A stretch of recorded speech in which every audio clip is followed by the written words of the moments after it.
Alright, change in scenery on this video. Just a cool view people don't get to see. It's because I'm, yeah, way up high. Anyway, different change of scenery, so that's cool.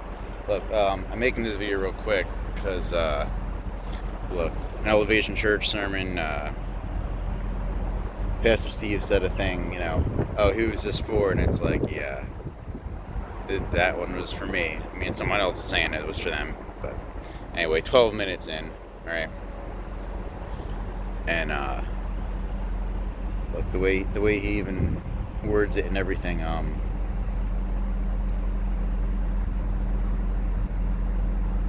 he said a date didn't go well, and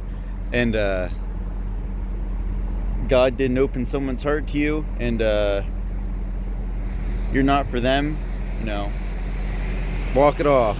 Wipe your feet, walk it off. Yeah, that's exactly what happened there. Now here's the thing.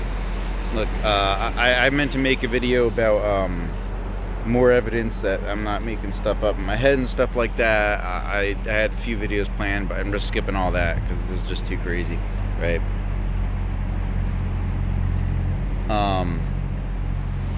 You see,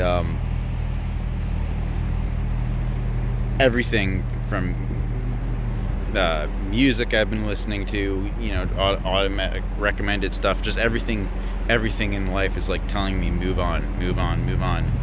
It's just crazy how that keeps on just coming up everywhere, to the point where it's like, well, God, how move on? It's like it felt like this girl was like promised to me. Like, my whole life, I didn't mention this in the other videos yet, but I used to drive past that spot. I would go past my friend's house.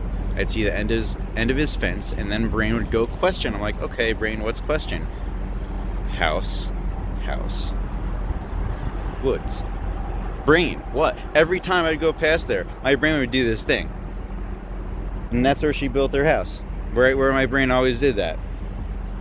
Like, I anticipated something. I was literally looking at the exact same property. Yeah, when it was up for sale, the same time as her. She was, when I prayed asking for God a period where I'd stray so I could come back with an amazing testimony. I was warned, I was told by God in that moment that you're going to meet the love of your life. Like, this girl has been prophesied my whole life, having visions of her, the vision of the crash, just the one guy basically prophesied her when I was running the experiment looking for God, and then God showed himself outside the experiment. And again, everything's telling me to move on. It's like, okay, God, how move on are we talking about? Put you first. I get it. How move on? Until, look, I play a lot of virtual reality, to get my blood flowing, and all that, swinging my arms around. This one VR game I played, there's this one song that basically described the situation and even said, heaven knew we were so close, but we just weren't meant to be. And then my headset, and for the first time, it's a song on the game mod where it actually showed the lyrics for the first time ever, and I'm reading it like barely able to do this song, like, oh no, this is for me, God's doing this for me. And then the headset says battery low. I'm like, wow, like, yeah, that was God wanted this one to stand out. I'm like, well, let's try to do another song. Let's really see if God's trying to push this on me. I try to play another song. The headset crashes and like, not from the battery. It actually crashes from trying to play a song. It's like, yeah, that was for me, God. Okay. And I was at one point I was starting to think, okay, maybe this is the devil trying to confuse me at this point. Like, the devil saying, oh, just give up, doesn't matter, do whatever anyway. And I was kind of wondering that, like, kind of almost wanting God, I had confirmation from another source that, like, no, you want me to, like, move on for good, move on. And then the way Pastor Steve even said it, again, used the exact same words as her, and describe Um,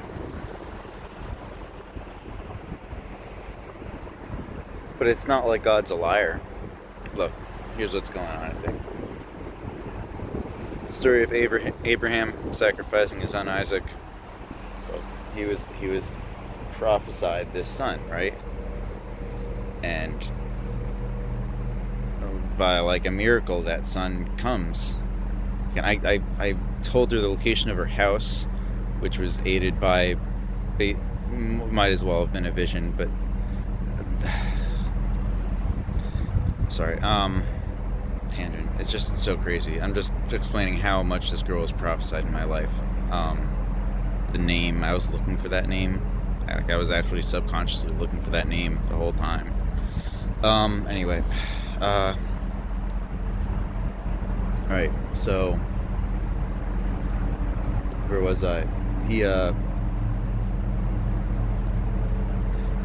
He's promised in that Bible story, he's promised Isaac, and he finally gets Isaac, and then God says, okay, sacrifice him. And only when he's about to sacrifice his son all the way, God stops and says, no, you passed the test, you get your son back. So look, that's basically what's going on with me, it seems, right now. God's saying, I have to give her up all the way. I have to plan the rest of my life, like everything, just assume I am going to be just single the rest of my life, like totally, all the way, like completely.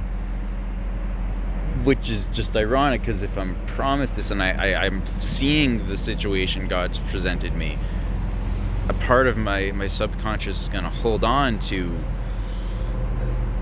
her, and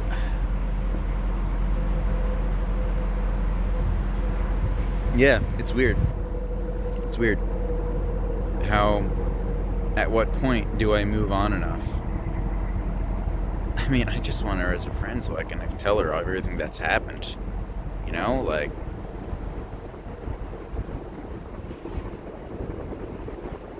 it's such a weird situation. How much move on is move on.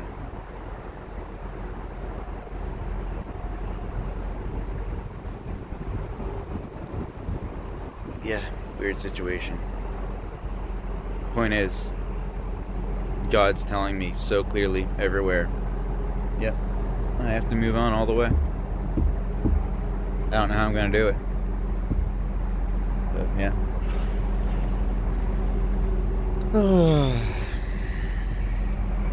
I love this thing. I love this thing.